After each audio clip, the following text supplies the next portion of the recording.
이번 시간에는 자신의 영적 상태, 진면을 정확하게 보고 깨닫고 고쳐나가는 비결에 대해서 말씀을 전합니다.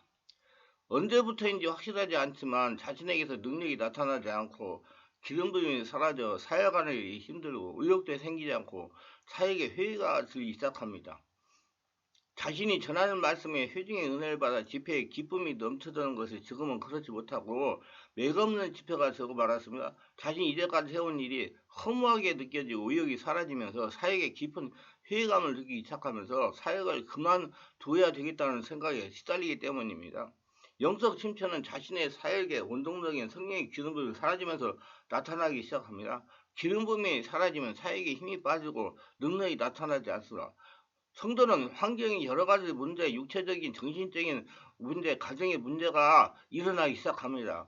회중에게서는 즉각적인 반응이 나타납니다. 회중이 졸고 하품을 하며 지루하게 느끼고 기쁨이 사라지고 집중이 되지 않고 산만해합니다. 모이는 사람의 수가 점점점 줄어듭니다. 목사님이 말씀이 예전 같지 않다는 말이 나옵니다. 기름 부음이 사라지면 그 자리에 서서히 인본주의가 나타나기 시작합니다. 율법을 가지고 옥조이기 시작한다는 얘기입니다. 이러한 영적 침체에 빠지는 까닭이 무엇일까요? 가장 큰 이유는 사역자가 주의 뜻대로 행하지 않고 있기 때문입니다. 사역자 한 해부터 능력을 받아 사역하기 시작하면서 주어진 은사와 능력에 대해 이해가 부족하여 주님의 영광을 드러내기보다는 자신의 출세에 의해서 능력을 사용하거나 사람들의 비위를 맞추기 위해서 하나님의 뜻을 서서히 저버리기 시작하기 때문입니다. 성령의 능력을 받아 사역하는 사역자에게 있어서 가장 경계해야 할 부분이 사람의 비위를 맞춘 태도입니다. 사람의 소리를 듣고 사역하는 것입니다. 이는 성경에 넘어지게 하는 것이라고 표현하고 있는 것으로서 이런 거침돌이라고 표현되는 말로서 유대인들이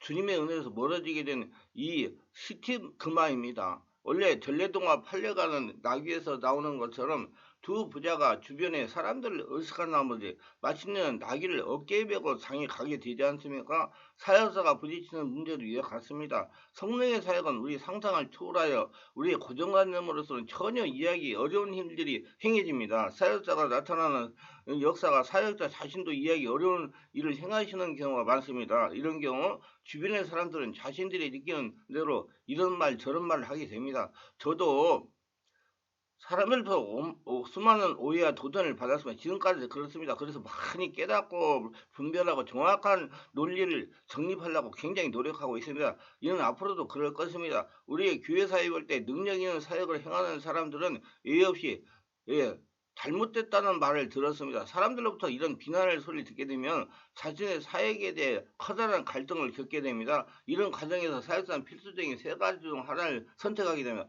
사람들로부터 평가를 두려워하여 그들의 욕구에 복종하는 마음과 그들의 말을 무시하고 자신 입장을 고수하려는 생각과 이 두 가지를 적당히 혼합하려는 태도입니다. 필연적으로 이 세 가지 중 어느 하나를 선택하게 됩니다. 사람들의 비판의 소리에는 여러 가지가 의미가 있을 것입니다. 정말로 관심을 가지고 비판하는 사람이 있고 사역자를 시기하는 마음에 비난하는 사람이 있으며 무지로 인해서 자기 멋대로 판단하는 사람이 있습니다. 그때 분별이 필요하고 하나님의 성령의 인도를 받고 따라가면 됩니다.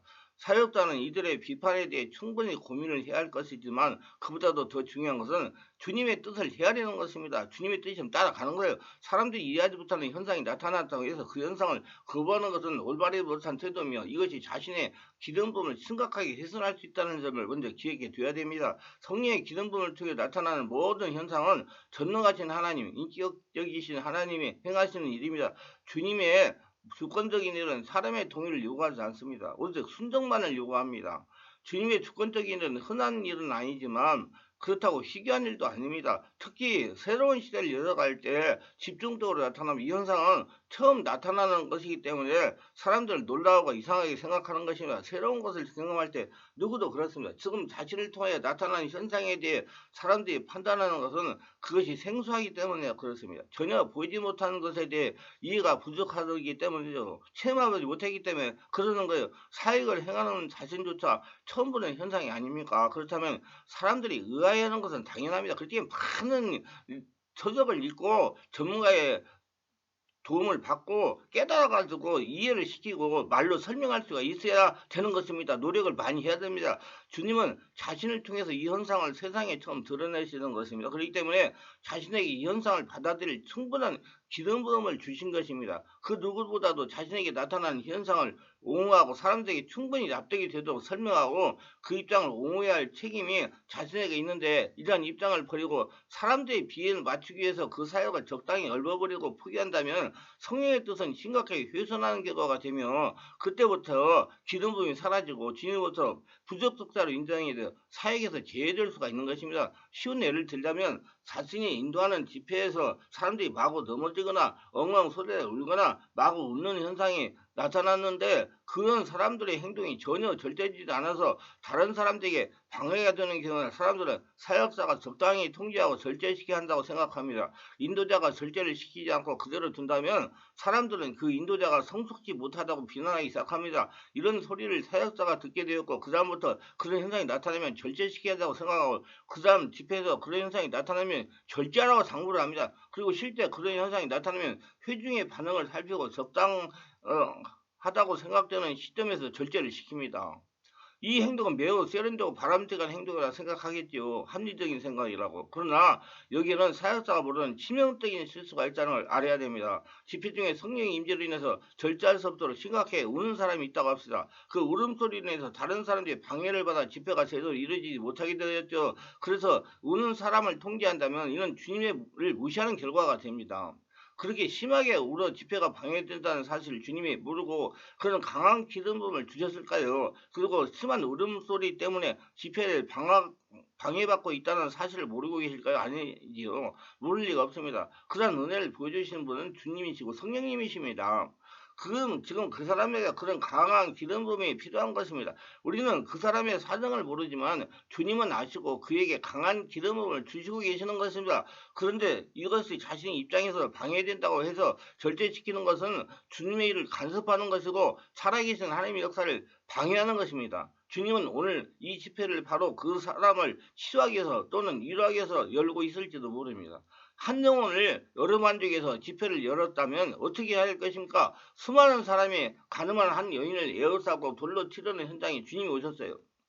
그리고 이 여인을 구원하셨습니다. 이 현장에 주님 오신 까닭은 그 여인을 구원하기 위해서입니다. 많은 회중을 그곳에서 주님은 가르쳤음을 받지만 그러나 그 현장에서 주님은 오직 한 여인에게 관심이 있었고 그 여인을 구원하시는 일만 하셨듯이 지금 이 예배 집회에 오직 한 사람을 위해서 열고 계실 수가 있다는 것입니다. 다른 사람들은 그날 집회에 세월이 가면 잊어버리겠지만 그 사람은 그날을 결코 잊지 못할 것입니다. 사역자는 이 사실을 회중에게 이해시켜야 할 의무가 있는 것입니다. 한 사람에게 중요한 이 집회 그리고 여러분은 이 사람을 함께 축복하기 위해서 이 자리에 초청된 하객일 수 있다는 점입니다.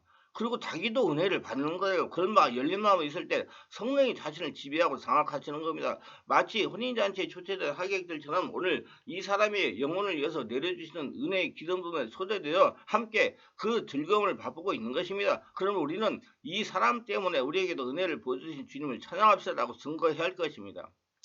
주님의 일은 사람에게는 넘어지게 하는 걸림돌입니다.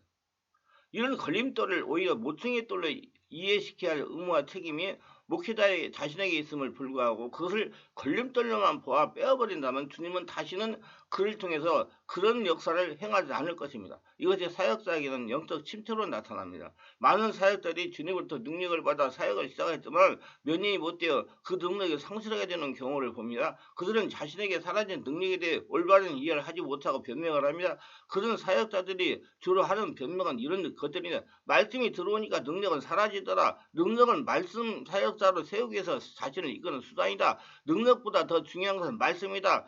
능력은 한때 잠시 주는 것이며 목회는 말씀으로 해야 된다. 능력으로 영혼을 구원하는 것이 아니다. 오히려 말씀으로 구원해야 된다. 이런 등등의 말로 자신을 변명합니다. 이 주장을 옹호할 수 있는 성경 말씀이 어디 있습니까? 오히려 이 주장을 반박할 수 있는 성경 말씀이 너무나 많습니다. 영적 침체에 빠진 사역자가 취할 또 다른 태도는 적당히 혼합하는 것입니다. 자신에게 주어진 능력도 포기하지 않고 사람들이 비난도 받지 않는 수준에 유지하려고 하는 태도를 취합니다. 이런 태도 역시 주님에게는 용납되지 못합니다. 사람들의 비난을 일부는 수용하고 일부는 거부하는 태도는 주님의 능력을 아는 어느 시점까지는 유지할 수 있을지 모르지만 결국에는 기름 부음이 사라지고 맙니다. 그 사람을 통해서 하나님의 역사가 일어나지 않아요. 수많은 능력 사역자가 부르심을 입어 사역으로 나옵니다. 그럼에도 불구하고 처음 기름부음을 끝까지 유지하는 사람은 많지 않습니다. 이런 걸림돌에 걸려가지고 넘어졌기 때문입니다. 적당히 했기 때문에 그래요. 사람들의 눈에 거슬리면 안 되는 것 같은 두려움 때문에 그렇습니다. 아니, 하나님 나라가 나를 점령했는데 무슨 일이 안 일어나겠습니까? 별별 희한한 일이 다 일어납니다. 인정하고 그걸 다스려가지고 이제 정상적으로 바꿔가는 그런 능력 있는 사역자가 돼야 된다 그 말이에요. 이런 걸림돌을 다루는 배척의 학교를 통과하지 못했기 때문입니다. 주님은 사역을 행하는 당사자조차 이해할 수 없는 이상한 일을 행하십니다. 초자연적인 일을 행하십니다. 하나님 나라의 역사를 일으키십니다. 이 일은 자신을 통해서 나타나므로 진정성은 누구보다도 자신이 잘 압니다. 이 현상이 지금 주님의 기름 부음을 통해 나타나고 있다는 점입니다. 그러면 누가 이단이니 귀신이니 하고 말해도 이에 굴복하지 않고 이를 무시한 회중에게 이해시켜야 할 책임이 또한 목회자 자신에게 있음을 알아야 됩니다. 영적 침체는 이러한 의무를 책임을 다하지 못함으로써 주님의 기름 부음이 서서히 사라지는 과정에서 오는 경고의 신호입니다. 계속 기름 부음이 거부하고 사람의 눈치를 본다면 주님은 버리시겠다는 강력한 경고고요. 이 경고를 무시하면 결국은 버려지게 되고 기름 부음은 사라집니다. 기름 부음이 사라졌다고 해서 그가 사역을 하지 못하는 것은 아닙니다. 일반 목회자를 목회 사역에 하게 됩니다. 그러나 주님 앞에서는 아주 부끄러운 일들이 되고 할 겁니다. 사울은 이러한 불순종으로 왕위에서 버림을 받았지만 그가 죽는 날까지 이스라엘 왕이었습니다. 이거 확실히 깨달으셔야 돼요. 사람들 눈에는 여전히 이스라엘 왕이었던 사울이 하나님에게는 어떤 사람이었으니까 버림받은 사람이었어요. 우리 자칫 사울과 같이 될 수가 있습니다. 그러므로 자신을 정확하게 보는 눈을 개발해야 됩니다. 말씀이 유익하셨다면 구독, 좋아요를 부탁합니다.